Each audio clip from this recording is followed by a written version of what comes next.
Hey guys, video number 2, well, vlog I guess, and I just wanted to precurse that this one is basically about those of us who have to deal with a lot of ableists in the world and a lot of judgment from people who don't necessarily understand.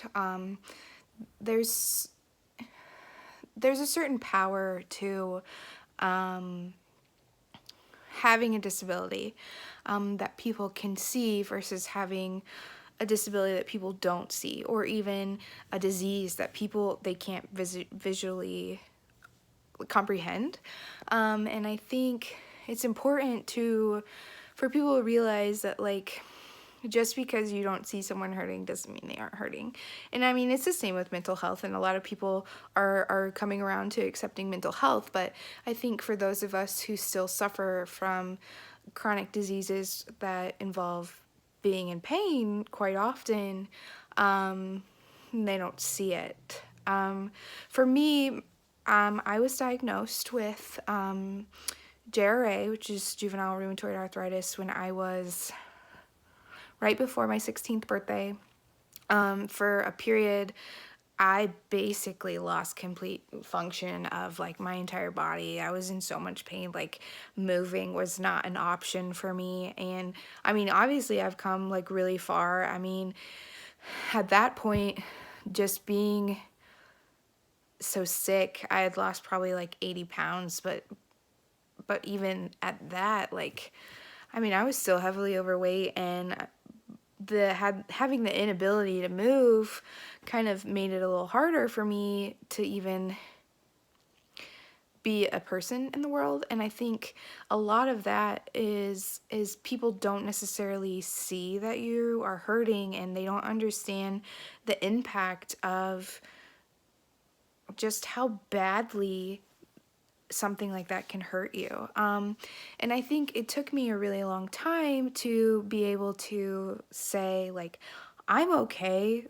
with people thinking what they want to think. Like, deep down inside, pretty much 7 days a week, I'm still in severe pain. And like, yeah, I go in and out of remission, and I've been in remission a few times, and currently probably I'm not in remission, but I like to tell myself I am, just because I don't want to take the medication anymore, and I don't want to have that as a crutch. And I think for me, it's very important for people to realize, personally, like with my disease, I need a lot more sleep than other people, because in order for me to recover, that's just what I need. And I'm often in pain a lot. And there's sometimes when I just don't want to do things because I'm in so much pain, or I will be grouchy because I don't want to,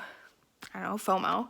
I don't want to not do things, and even though I'm in so much pain, I do things anyways. And for a long time, I kind of had like this dependency on like ibuprofen and Tylenol, and even that had its effects on me though too, is like, then I'm becoming dependent on a drug at this point, and I know the ibuprofen, at least, it fucked with me. Like, it definitely had some issues on my stomach before I was diagnosed, but I think taking well over 800 milligrams at a time definitely fucked with my stomach some and left me some great ulcers.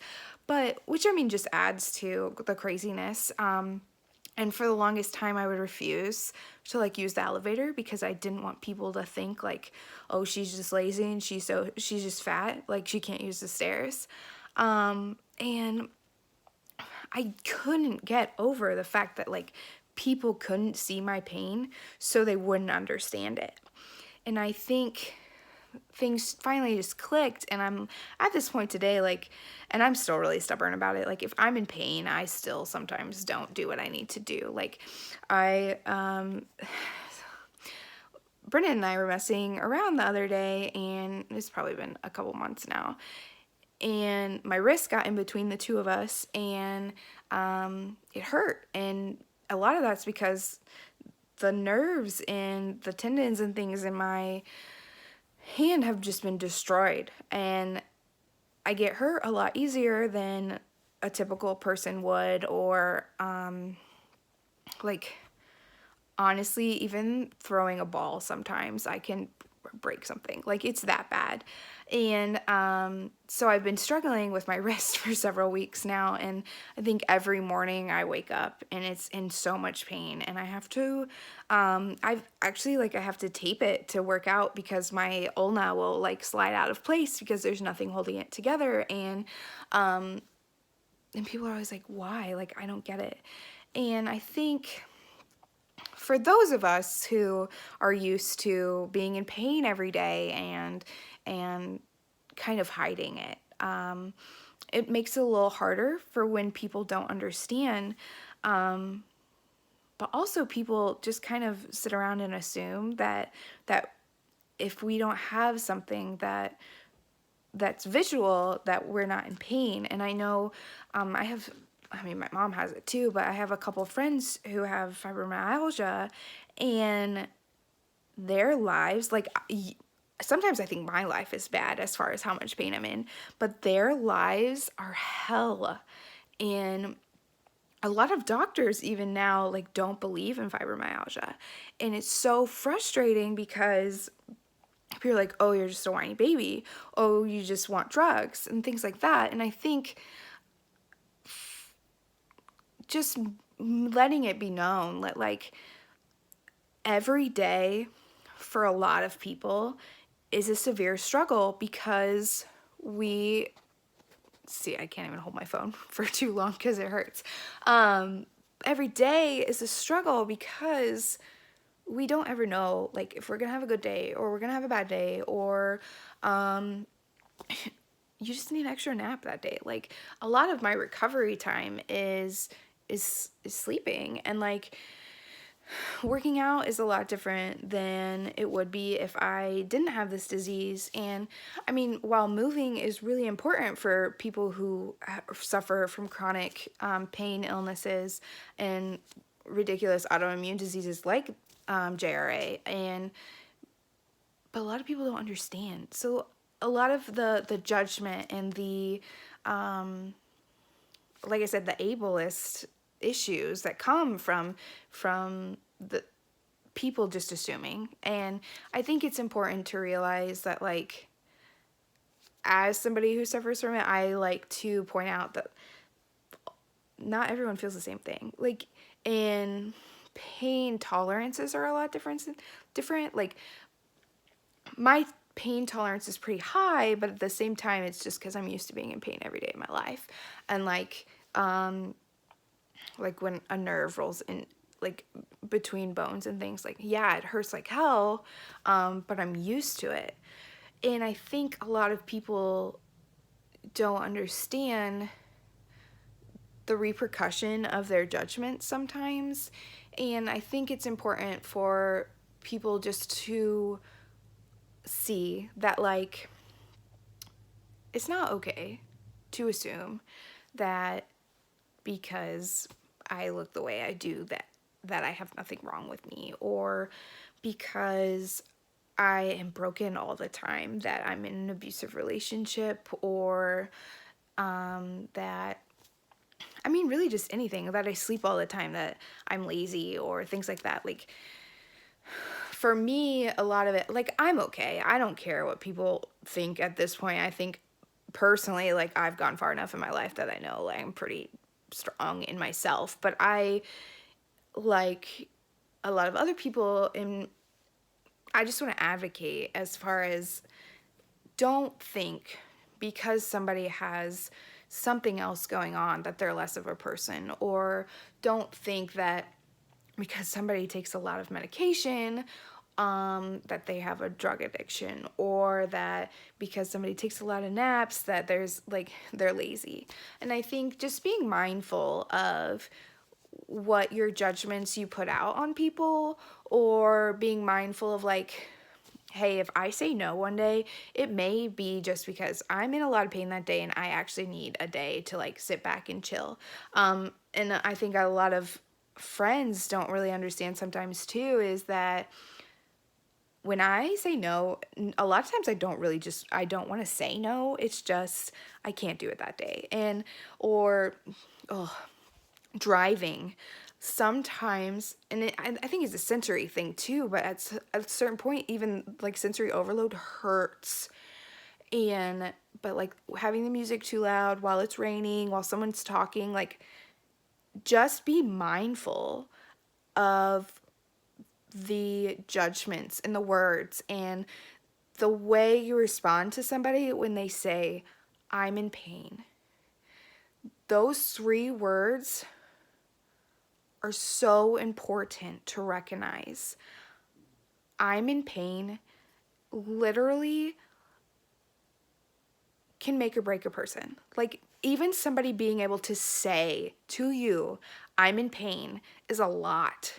Like, just be mindful. And if somebody says, I'm in pain, say okay. Like, it's fine. You don't have to do anything for them. You don't have to, just say okay. Like, a lot of us aren't looking for help. We've lived with it long enough, we know. And there's certain people we go to, just say okay. If you still want to hang out, if you still want to do something, make different plans. Don't assume that you're the problem or make something about you when somebody says something like that. A lot of times it's not. It's simply that we can't do it that day. We can't. And just be mindful. So with that, I'm going to leave you with be mindful of things you say. Be conscientious about facial expressions or things like that. And if you know somebody who has a chronic pain illness, let them know. Like, say, just let them know that you get it at this point, and you feel for them. Like, just and I mean, no, we're not looking for sympathy or anything, but like just somebody acknowledging that, hey, I think what you're going through is real, is a lot, and it's powerful. And it sometimes it gives you the push you need that day. And just don't assume, and let people know that you're gonna be an ally for them. And I think even if it goes as far as saying, okay, you're in pain, that can be an ally at one point. Don't assume. Just because I'm riding the elevator doesn't make me fat or lazy. Just because I'm sleeping doesn't make me lazy. Doesn't mean I'm depressed. I mean, when I'm in pain, I'm in pain. Like, I will tell you. But just be mindful. I think a lot of times it's important to be aware of what you say and how you perceive other people's issues. Yeah. And I know this is a long rant, and it's probably a little longer than my other videos will be, but it's very important to me that people understand, like, chronic illness is real, like, of course, and chronic pain illnesses are real. And I think a